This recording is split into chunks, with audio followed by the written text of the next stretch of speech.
বক্সিংয়ের বিশ্ব চ্যাম্পিয়নশিপে অংশ নেওয়ার স্বপ্ন নিয়ে এগিয়ে চলছেন বাংলাদেশের সুরকৃষ্ণ চাকমা।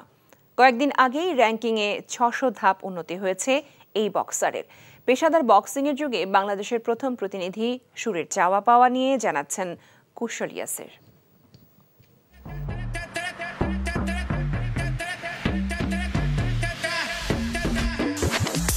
সুরকৃষ্ণ চাকমার মাধ্যমে বদলে গেছে দেশের বক্সিংয়ের চিত্র।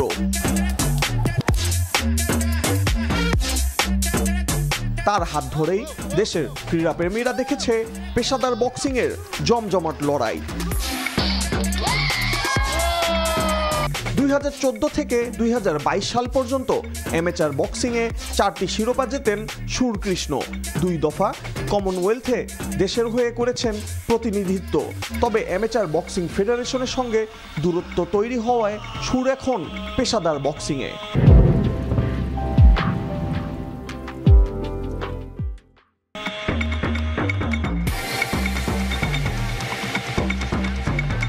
প্রো বক্সিং শুরুর পরই সুরকৃষ্ণ হয়ে ওঠেন এদেশের ক্রীড়াপ্রেমীদের কাছে জনপ্রিয়।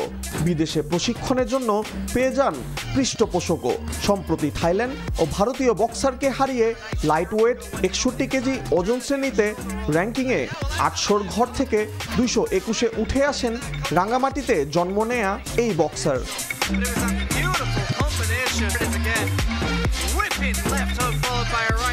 সামনে যে কম্পিটিশন আছে আমার হচ্ছে 25শে মে একটা বক্সারের সাথে, চাইনিজ বক্সার, ওর সাথে খেলা আছে।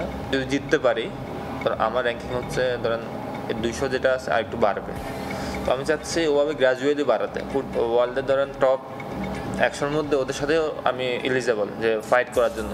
এখানেই থামতে চান না ঢাকা বিশ্ববিদ্যালয় ও বিকেএসপির সাবেক এই শিক্ষার্থী। দেশের হয়ে বিশ্ব চ্যাম্পিয়নশিপে অংশ নিতে নিজেকে প্রস্তুত করছেন তিনি। আমার মূল টার্গেট কিন্তু ওয়ার্ল্ড চ্যাম্পিয়নশিপ, কারণ আমি যদি স্বপ্ন বড় না দেখি আমি কিন্তু কিছু করতে পারবো না। তো এই স্বপ্ন বড় আছে ঠিকই, কিন্তু আমার পরিশ্রমও আছে ধরেন, কিন্তু এই যে স্বপ্নটা বাস্তবায়ন করার ক্ষেত্রে কিন্তু সহযোগিতা দরকার। পেশাদার বক্সিংয়ে এখন পর্যন্ত সবগুলোতে অপরাজিত রয়েছেন সুর। আগামী 25 মে ঢাকায় চীনের বক্সারের বিপক্ষে লড়ার অপেক্ষায় রয়েছেন তিনি।